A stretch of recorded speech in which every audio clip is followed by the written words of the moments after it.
Hello mga kapitbahay! My name is Dave Stoltura and I'm the founder of Voice Actors at Home PH, and in this channel, we hope to give away tons of free quality content to help Filipino voice actors go full-time and grow their voice acting businesses. Ngayon, let's answer the question. Kailangan ko ba ng Source Connect or do I need Source Connect? Heads up lang that this is not a sponsored video, so lahat ng sasabihin ko is my full and honest opinion. So normally there are two ways to work as a voice actor. First is on-site, sa studio. Here you get the advantage of working with a director who gives you live feedback. So pag nagkamali ka, they can instantly tell you what to correct and you can revise in real time. You also get to work with a recording engineer. Gotta love them. Who takes care of the recording software para hindi ka na nagmo-multitask and voice acting na lang iintindihin mo. But please, wag kayo magre-record sa beach kasi ang ingay-ingay doon. Dito, typically, mag-isa ka lang and you record your script on your own. When you're done recording, i-delete mo yung bad takes mo, tapos isi-send mo yung recording sa client. Then, after a few hours or days, bibigyan ka nila ng feedback, then you send your revisions, and this goes on and on until matapos yung project. Ngayon, okay yun if you know exactly what your client wants or hindi siya masyadong particular sa details. But if you don't know what your client wants, baka abutin kayo ng ilang buwan kaka-back and forth. Diyan pumapasok yung Source Connect. Isa siyang tool na nagfa-facilitate ng remote audio collaboration or live recording session. So, di ba when we record into our recording software, kung Reaper man yan, Pro Tools, or Adobe Audition,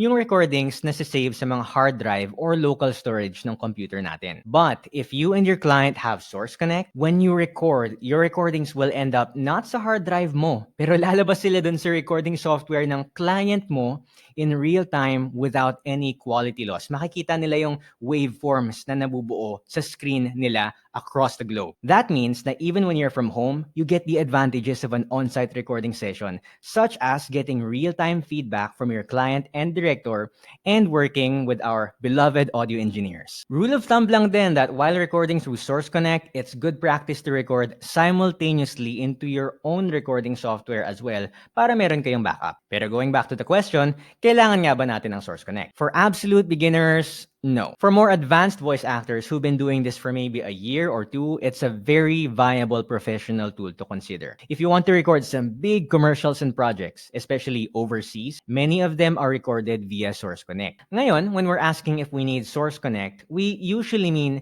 kailangan ba natin ng Source Connect Standard? Kasi there are three general versions of Source Connect. Source Connect Now, Source Connect Standard, and Source Connect Pro and Pro X. Pero medyo overkill na yung pangatlo for voice actors kasi it's aimed at high-end studios, so let's skip that. Dun sa dalawa, we have Source Connect Now and Source Connect Standard. Source Connect Now is free and browser-based. Ang disadvantage niya is hindi siya kasing stable ng Source Connect Standard and minsan may maririnig kang pops and clicks sa audio. According to an engineer na nakausap ko, minsan parang mafa-fast forward or chipmunk yung boses mo out of nowhere. So, syempre, ayaw ni client yon. As for Source Connect Standard, ito yung may bayad and dina-download siya and you have to install it into your computer. You can go to the Source Connect website for the latest payment models, pero as of today, in 2023, meron silang subscription plan na $35 per month na merong $75 installation fee. Same cost as 3 years ago. Pero kung sa tingin mong madalas mo siyang gagamitin, you can buy the lifetime license for the present version of Source Connect Standard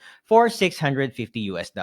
Yung ginawa ko nung simula, I only subscribed to the monthly plan when I needed to use it. So medyo 5 to 7K yon upfront. Pero I was willing to do this kasi ginamit ko siya for my first professionally produced demo reel with a studio in Los Angeles. After that, for months, di na ako nag-subscribe. Eventually, pinag-ipunan ko na yung lifetime license for Source Connect Standard. Did I have clients that needed Source Connect Standard at that time? Honestly, wala. But now, since I had it, I could add Source Connect to my marketing copy, LinkedIn, website, etc. so that I could attract clients who look for Source Connect ready voice actors. But you know what? After na-record yung demo ko, it took 3 years before I actually used it in a paid session. Though, disclaimer lang na hindi ako actively nagmamarket nung time na yon, so I don't think it has to take that long bago mo siya magamit. Now, this was for an agency based in LA and they chose me out of dozens of talents, and one contributing factor was that I was Source Connect ready. They were actually willing to work with talents na gamit lang yung Source Connect Now, but Standard gave me an edge. And the TF from that project paid for the lifetime license several times over, so bawing-bawi yung investment. But honestly, maraming projects na magaganda that don't need it.